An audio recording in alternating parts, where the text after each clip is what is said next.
The story begins in pitch darkness. Seraphina, Illidan's proud knight commander, wakes up chained in a damp cell. Wrists, ankles, and a heavy iron collar. She's officially a POW. The absolute worst part? She wasn't captured by an elite army, but by savage barbarians. The shame is crushing her. Flashback to the blood-soaked plains of the Eastern Expedition. Illidan's disciplined, rifle-wielding knights are getting absolutely steamrolled by the barbarian horde's sheer, raw power. Armor means nothing here. The front lines are collapsing fast. Enter Seraphina, rocking her signature crystal helmet.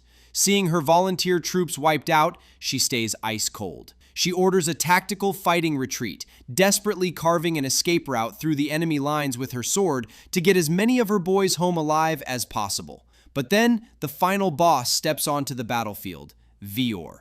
The towering barbarian general wields a colossal blade that literally shreds steel plate armor like wet paper. Bored with butchering regular foot soldiers, his golden eyes lock onto Seraphina's shiny crystal helmet, and he demands a 1v1. Her loyal lieutenant tries to jump in and take the heat, but she shuts him down. She knows there's no running from this. Seraphina charges in, swinging with absolutely everything she's got, but Vior casually sends her flying with a single, effortless blow. She refuses to stay down. Bouncing right back, she unleashes a relentless barrage of sword strikes, but the gap in their power and raw battle experience is just in a whole other universe. In one final, desperate Hail Mary, she channels every last drop of her strength into a crazy, all-or-nothing slash. Vior welcomes the challenge. He meets her head-on, utterly pulverizing her sword and shattering her legendary crystal helmet in the process. Seraphina hits the dirt, completely shell-shocked by the terrifying, god-tier gap in their power. Completely disarmed and overpowered, Seraphina drops to her knees, ready to accept a proud warrior's death. "Kill me!" she demands. But Vior's eyes glow as he flashes a chilling, predatory grin. "Kill you? I refuse. Instead, you will be mine." He claims he has very specific uses for her body. Snap back to the present. Seraphina is full-on spiraling in her cell. What the hell did he mean? Hard farm labor? Brutal torture for military intel? Or, her mind races to the darkest, most humiliating scenario. Are they going to make sport of her? For a pristine, unmarried noblewoman, this is the ultimate sanity-breaking nightmare. She's caged in a den of savage beasts, and her personal hell has only just begun. Seraphina is chained to the wall, completely losing her mind. But she isn't just crying over her shattered pride, she's agonizing over her troops. With her captured and the front lines broken, the Illidan army is probably getting hunted down in the wild or wiped out entirely right now. Worse, if the barbarian horde pushes past the Eastern Front, the innocent civilians back in the capital are dead meat. She breaks down in tears of sheer frustration. The guilt of failing to protect her people, her absolute duty as a noble, is tearing her apart way more than the iron chains ever could. Suddenly, footsteps echo. A small figure steps up to the bars. It's Cersei, a servant wrapped in fur who, despite his feminine looks, is actually a boy. Seraphina immediately braces herself. She assumes he's here with bizarre tools to violently extract military intel. But Cersei shuts that down real quick. There's no interrogation happening here. Cersei's one and only order? To prepare Seraphina as the ultimate victory trophy for his master's personal liking. Before Seraphina can even process that nightmare, Cersei brutally strings her up by her wrists, leaving her completely helpless. Meanwhile, outside, Vior is grinning like a madman, eagerly waiting to claim his treasure. Strung up and vulnerable, Seraphina waits for the physical pain. But instead, Cersei just casually starts wiping the blood and dirt off her body. Seraphina is completely thrown off. To make things weirder, Cersei points out that for a brutal knight, Seraphina actually has a remarkably feminine figure. Seraphina snaps back, defending her pride. Knights don't need femininity. But Cersei ignores her, finishes the job, and forces her into a scandalous, revealing dark blue dress that is completely out of character for her. Suddenly, Seraphina catches a whiff of scented oils, and her blood runs cold. This isn't some savage torture ritual. She's being prepped for the bedroom. Just as that humiliating reality sets in, a massive, thunderous boom shakes the entire dungeon. Footsteps heavy enough to cause a mini earthquake approach. It's him, the final boss. Vior steps into the light, his massive frame completely blocking the exit. He takes one look at the broken, chained knight now dressed in silk, and a dark, terrifying smirk spreads across his face. Well now, you look like a completely different person, Crystal Helmet. He stares her down with an intense, predatory glare that promises absolute chaos. Seraphina is shivering. There's no armor left to protect her now. Vior drops his official title, heir to the one-eyed great chief. Seraphina is staring at his glowing golden eyes, realizing this dude isn't just a big human, he's a literal monster. She thinks she's got it all figured out now. A chilling flashback hits her, her grandpa's stories about the Eastern expedition 20 years ago. What she thought were just spooky fairy tales are actually cold, hard facts. She pictures the barbaric rituals, savage warriors ripping the hearts out of fallen knights on blood-soaked altars. She thinks she's next on the chopping block. Staring death right in the face, Seraphina refuses to break. She puffs out her chest, officially introduces herself as the commander of the First Company, and boldly tells him she won't beg for mercy. She tells him to just get the sacrifice over with, but Vior just tilts his head, totally confused. Sacrifice? What the hell are you talking about? And then he drops the ultimate plot twist. I brought you here to take you as my bride. Seraphina's brain literally short-circuits. Bride? To who? Vior casually points to himself. Mine. Seraphina is not having it. She thinks it's a mind game to lower her guard before they sacrifice her. She screams that they are sworn enemies. You don't just marry the person you were trying to kill. But Vior just laughs. He explains that out here in the East, they do things differently. Turns out, his clan has a wild, generations-old tradition of taking fierce lady knights as their wives. Seraphina calls it absolute madness, but Vior drops some unexpected barbarian poetry. He tells her that a warrior's sword speaks louder than 1,000 words. When their blades clashed on the battlefield, he felt her pure, straightforward spirit. Believe it or not, the terrifying final boss literally fell in love at first sight. Leaving her completely dumbfounded, he tells her to chill out. He won't force her, and casually walks out. Left alone in her cell, the reality hits her. She's actually being courted by a monster. The scene then transitions 7 years into the past, back to the Lavallant estate. The king has just ordered the 17th Eastern Expedition. Seraphina's older brother, Margrave Sidious, officially appoints her as the captain of the vanguard. He also casually mentions a fancy banquet invitation addressed to Princess Seraphina, which she dutifully accepts. Meanwhile, down in the capital's bustling streets, the reality of the war is setting in. Commoners are buzzing about the massive bounties for joining the volunteer army. Some are hyped for the cash, while others know it's a total death trap. The Lavallant family carriage rolls through the dusty streets, setting the stage for the tragic campaign that would eventually lead our proud knight straight into the arms of the barbarian king. The carriage arrives at the banquet, dropping Seraphina straight into the ultimate display of high society hypocrisy. Trading her heavy armor for a stunning pink dress, she attends the lavish event, but absolutely hates every second of it. While the Eastern Front is a literal meat grinder, these greedy aristocrats are stuffing their faces under crystal chandeliers, shamelessly bragging about how the endless war is lining their pockets. A group of stuck-up noblewomen pull Seraphina aside just to throw shade. They think it's absolutely hilarious that a highborn lady is playing soldier against mythical dragons and beasts. Seraphina passionately fires back, declaring that a noble's true duty is bleeding on the front lines to secure peace for the commoners. But these ladies just giggle behind their fans, telling her a woman's only real purpose in life is finding a rich husband and managing a mansion. Riding home in her carriage, Seraphina is utterly disgusted. The elite are feasting on roast duck while the crops fail and the citizens starve in the streets. Suddenly, a violent scuffle breaks out in a dark alleyway.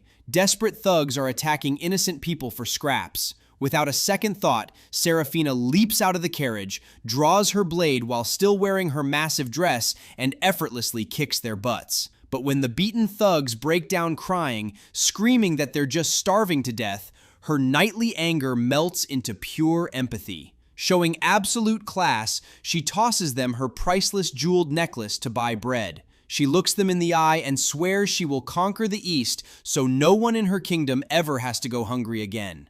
Back at her estate, she prays to her idol for strength, but her older brother, Margrave Sidious, walks in just to crush her spirit. He coldly tells her to drop the sword, stop playing hero, and just accept her fate as a political bargaining chip in an arranged marriage. He claims a woman's blade can never change the world. And then, snap back to the present! The deafening roar of Vior demanding her to be his bride echoes through her mind. Serafina jolts awake, sighing in relief, thinking it was just a nightmare. But then, she hears an earthquake-like snore. She turns her head and realizes she's in bed right next to the massive barbarian king. Her eyes widen in pure horror. It wasn't a dream.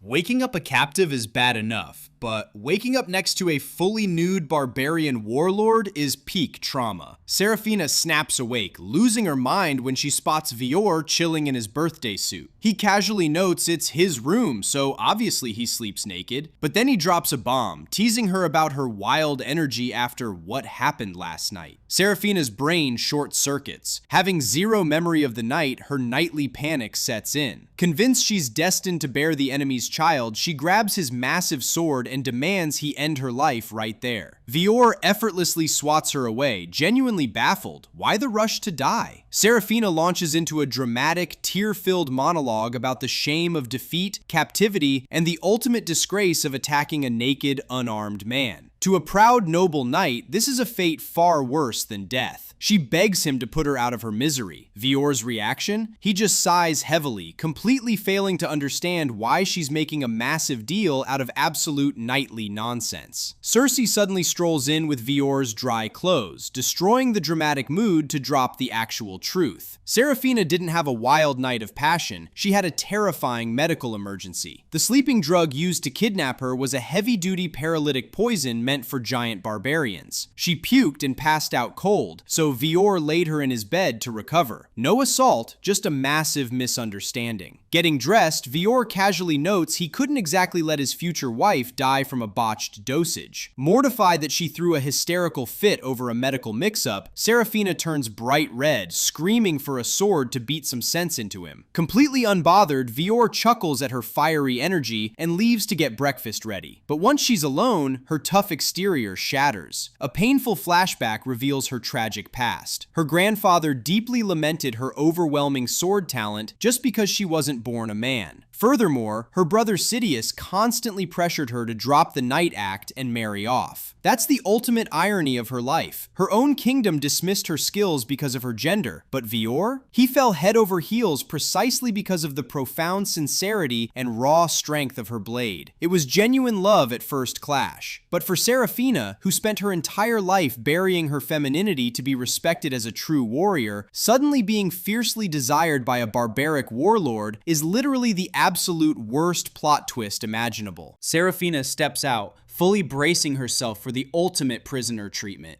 Stale bread, dirty water, the standard protocol to break a knight's spirit. But instead, she's greeted by a roaring fire and a massive, sizzling slab of meat. Her brain instantly shifts into overdrive.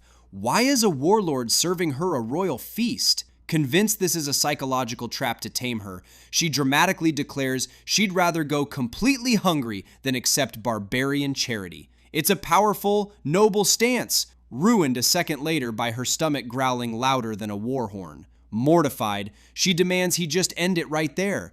But Vior isn't having it. He drops some unexpectedly deep barbarian philosophy. If her stomach is growling, her body still wants to live. Starving herself is just self-deception and an insult to the life that was hunted to feed her. Survival is serious business, not a game.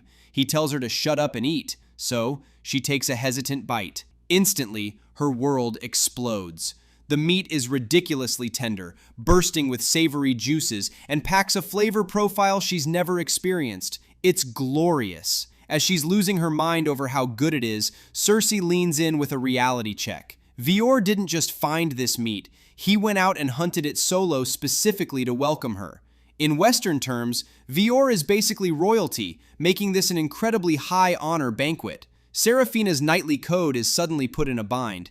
Refusing such high-tier hospitality from a leader would be incredibly rude, right? Yeah, she totally uses her aristocratic manners as a convenient excuse to keep stuffing her face, completely ignoring the fact that she was forcibly knocked out yesterday. The meat is just that good. Curious about this god-tier meal, she asks what exactly she's eating. Vior casually points to the backyard. She looks out the window, hoping to see some exotic deer.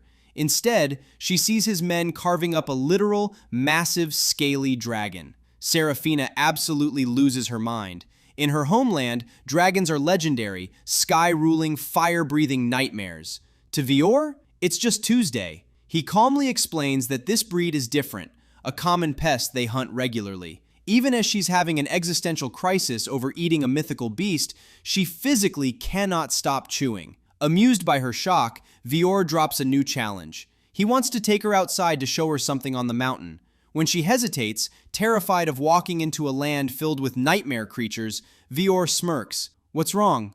Are you scared? A perfect hook targeting a knight's pride. Serafina laces up her boots, stubbornly making it clear that just because she ate their food doesn't mean she trusts them. Vior just smiles, relying on his gut feeling that she'll love what he's about to show her. Stepping outside, Serafina is instantly hit with a massive reality check. Instead of a barren, blood-soaked wasteland, the Barbarian territory is a breathtaking paradise of lush forests and sparkling oceans. It's undeniably gorgeous, but her knightly pride won't let her admit it. She stubbornly tells herself that both the dragon meat and this beautiful scenery were just psychological sneak attacks, but she swears she won't be caught off guard again. As they hike along a crystal-clear river teeming with wildlife, Vior casually mentions that dragons are just normal animals here.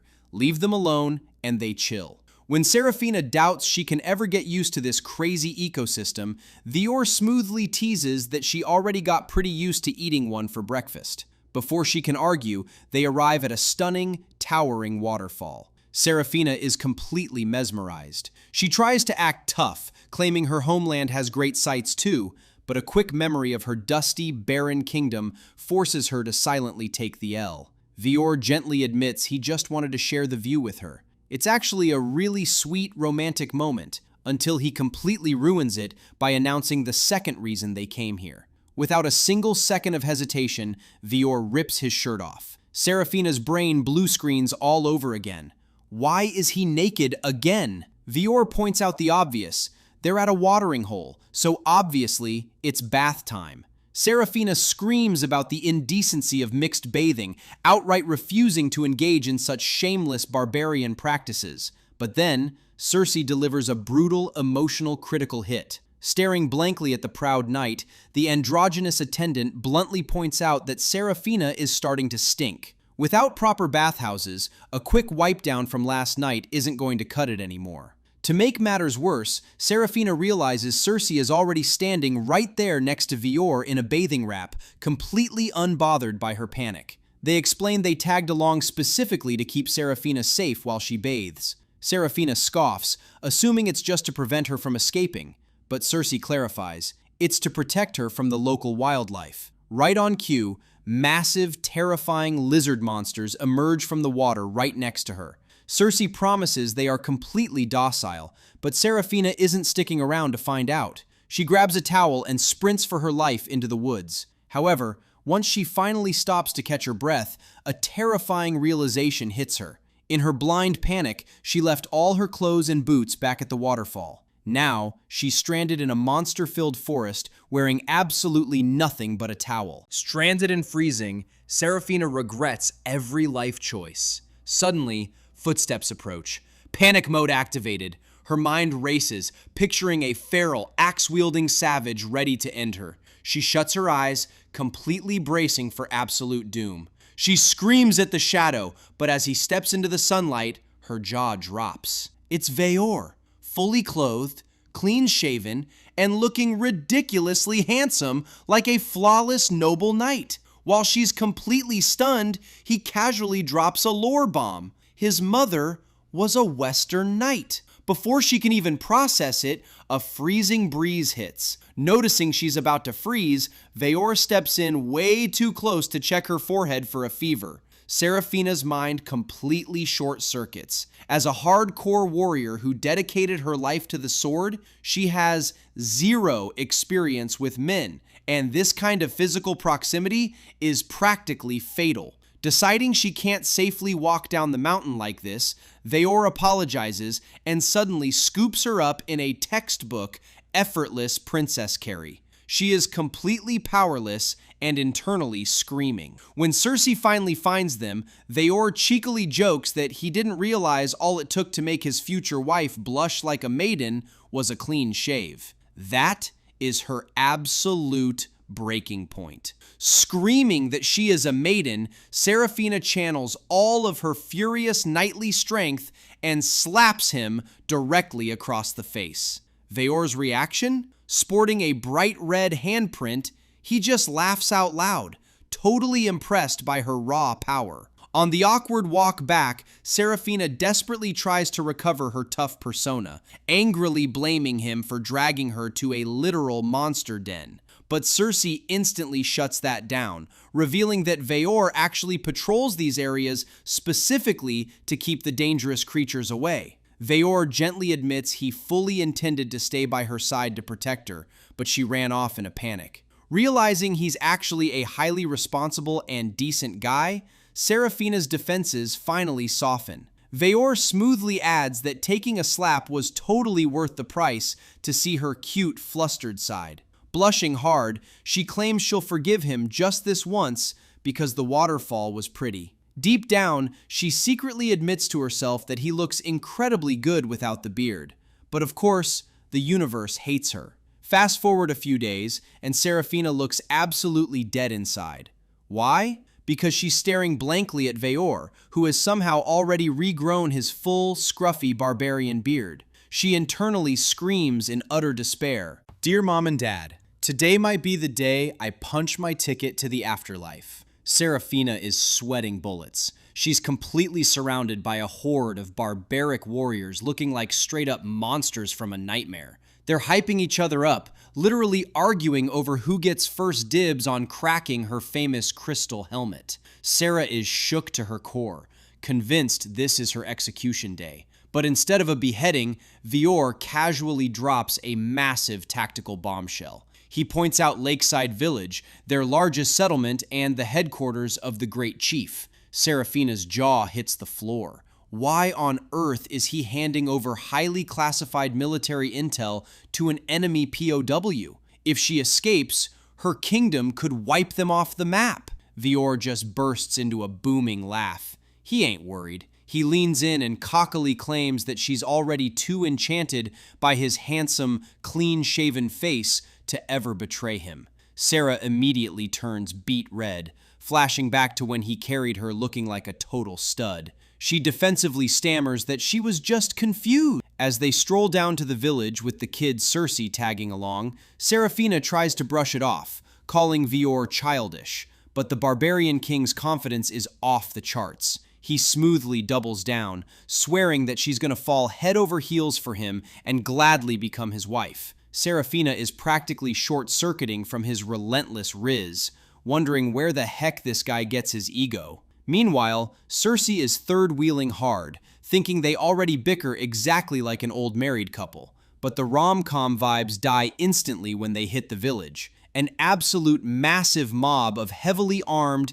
terrifying warriors is waiting. The second they spot her, they start begging Master Thunder Voice, aka Veor, for permission to throw down with the legendary crystal helmet. Seraphina tenses up, bracing for impact. She figures this is it. They want bloody payback for all the barbarians she slaughtered in the war. But Veor steps up like an absolute boss and tells his men to chill, reminding them she's here to meet the elders. Instantly, the bloodthirsty mob turns off their killing intent like a light switch, leaving Sarah completely baffled. Still on edge, Sarah asks what the deal is. Veor casually explains that this massive crowd is just a welcoming party, who also really want to spar with a top-tier knight like her. Wait, no revenge? Veor asks his men directly if anyone holds a vendetta against her. The terrifying horde screams in unison that they hold absolutely zero grudges. At Veor's command, they part like the Red Sea,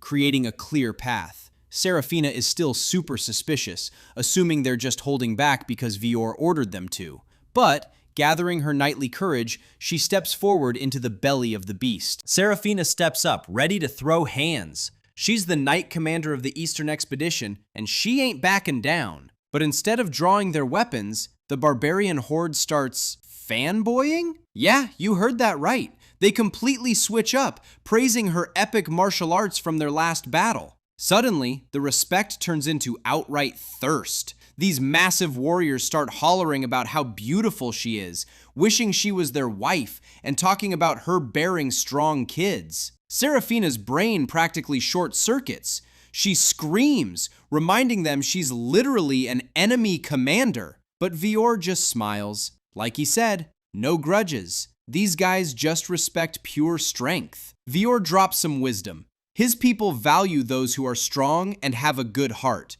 That's just how they roll. As they walk deeper into Lakeside Village, Serafina takes it all in. Instead of a war camp, it's a totally normal, bustling town. Women are drying fish, folks are prepping a massive hunted beast, and kids are just being kids. It's a peaceful slice of life that completely shatters her preconceptions. She thought they were mindless savages, but looking around, she realizes they're just people surviving and thriving. Cersei asks Vior what the game plan is. Vior casually mentions he's got to go have a chat with the elders. He spots a house with boiling water and just decides, yep, this is the spot. He walks right up to the door and asks the sweet lady inside, Yufa, to host Cersei and Serafina. Oh, and he casually drops the bomb that the blonde girl is his future wife. Yufa and her friends warmly and happily welcome Serafina inside. And Vior?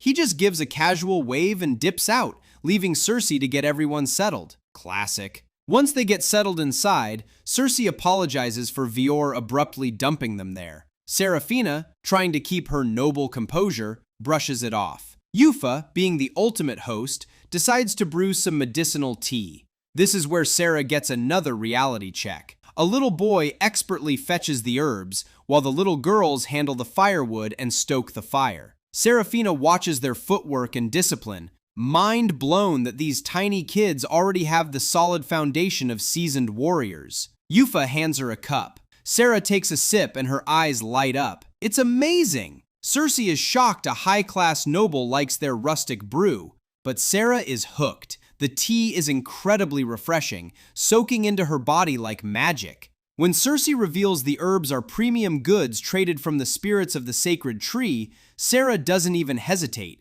She extends her cup and demands a refill. Serafina is finally unwinding by the fire, letting her guard down, but the vibe takes a super heavy turn out of nowhere. When she gently asks about the women's husbands, the truth hits her like an absolute freight train. They're widows. And the ultimate kicker, their husbands didn't just pass away, they died fighting in the Western War, directly against her army. The guilt instantly eats her alive. Her stomach drops. She's sitting right here, drinking their premium tea, being warmly hosted by the grieving families of the very men her soldiers slaughtered on the battlefield. Driven by her strict, unwavering knightly honor, Sarah drops her head in pure agony. She straight up tells them she can't apologize for a war, but if they want blood for their husbands, she's ready to accept their hatred, their anger, and their revenge right here, right now. No running away. But instead of getting angry or demanding her head, Yufa and the ladies literally burst out laughing. Sarah is totally lost, bracing for impact but getting giggles instead. Yufa calmly explains that holding a grudge is just pointless to them. In their brutal, unforgiving world, death is just another part of the daily grind. Their men don't just die in wars, they go down hunting massive dragons, fighting terrifying monsters, or simply from getting old and weak. It's a harsh reality, but they accept it. They don't blame Serafina at all. They're honestly just grateful for the precious time they got to spend with their husbands. Sarah's mind is completely blown to pieces. The so-called barbarians have a wildly different, almost beautifully peaceful outlook on life and death compared to her rigid, civilized kingdom. She's starting to realize she doesn't know the first thing about these people. Suddenly, that peaceful, eye-opening vibe is violently shattered. A warning dragon whistle blares from the watchtower, and before anyone can even process the threat, the freaking roof completely caves in. Dust and debris fly everywhere. A terrifying feathered dragon called a Suke Bikeshi crashes the party, drawn straight to the smoke from their cozy fire. Cersei goes into full panic mode, screaming for everyone to run and save themselves. But Seraphina? She ain't about that life. There is zero chance she's abandoning the women and kids who just treated her like family. While everyone else is frozen in absolute terror, Sarah grabs the heavy iron fire tongs like it's a legendary broadsword. She steps right up to the giant screeching beast, boldly screaming her full name and her title as an elite knight commander of the Ildoran kingdom. Cersei is losing his absolute mind. She's literally about to solo a giant bloodthirsty dragon with a piece of fireplace iron. What an absolute undeniable boss. The giant feathered dragon whips its massive tail, aiming straight for Seraphina, but she easily blocks and dodges it, totally flexing her insane frontline battle experience. She's seen way worse. In a completely savage move, she leaps into the air and jams the iron fireplace tongs straight into the beast's eye. The dragon screeches in pain. Sarah screams at the villagers to run for their lives, proudly declaring with absolute swagger that she's gonna finish this monster off all by herself. Cut to the other side of the village, where Vior's men have a totally different dragon roped and tied down. Vior steps up and executes the beast with terrifying blink-and-you-miss-it speed. And the wildest part? His men immediately start hacking the dragon to pieces, getting ready to cook it up for a massive barbecue. But the feast is interrupted when little Cersei comes sprinting in, totally out of breath. He drops a massive bombshell. Seraphina is out there fighting a dragon solo, using nothing but a piece of scrap iron. The second Vior hears that, he blasts off like a literal bolt of lightning to save his girl. We jump back to Seraphina. She's running on fumes, desperately dodging the enraged dragon's relentless attacks. But then, absolute disaster strikes. Her makeshift iron weapon completely snaps in half. Disarmed and cornered, she closes her eyes, totally bracing for her tragic, gruesome end. But right at the last possible second, Vior crashes onto the scene. He instantly shoves her out of harm's way, steps up to the beast, and unleashes a terrifying, earth-shaking roar. The sheer force of his voice is so intense that the dragon literally starts bleeding. Before the monster can even process what happened, Vior swings his greatsword and slices the giant beast clean in half with godlike speed. The chaos finally stops, and the dust settles. Vior turns to a trembling Seraphina. Instead of flexing his insane kill, he looks at her with total softness. He genuinely thanks her for putting her own life on the line just to protect his village and the kids. Hearing those warm, grateful words is the ultimate breaking point. Her tough, icy knight armor completely shatters. The adrenaline crash hits hard, and she just breaks down, crying uncontrollably. Vior gently scoops her up in a smooth, romantic princess carry, walking her away from the battlefield. A perfect end to an insane fight. Hey guys, quick thing before you go. I was looking at my analytics and noticed that over 99% of you watching aren't actually subscribed. If you enjoy the content, please hit that subscribe button. It's completely free and you can always change your mind later. Watching, and I'll see you in the next one.